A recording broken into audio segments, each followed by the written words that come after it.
How to create copies of shapes with Fusion in Davinci Resolve. Right-click in the Media pool and select New Fusion Composition.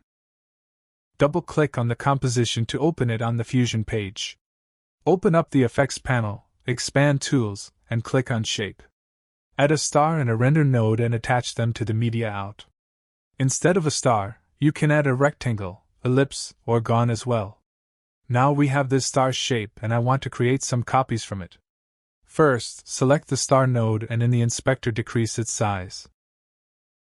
Then drag a duplicate node after the star and drop it when the line turns blue. Select the duplicate node and in the inspector increase the number of copies and X and Y offset to see the duplicate shapes. You also can change the size of duplicated shapes. To change the position of the shapes, drag a transform node after duplicate node. Select the transform node and change X and Y offsets. Another way to duplicate shapes is to use a grid node. Remove the duplicate node and add a grid node after the star.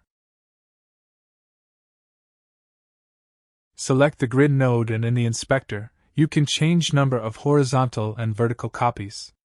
And you can change the space between shapes. Now go back to the edit page and drag the composition into timeline and use it. Anyway guys, thanks for watching and I hope you found this useful.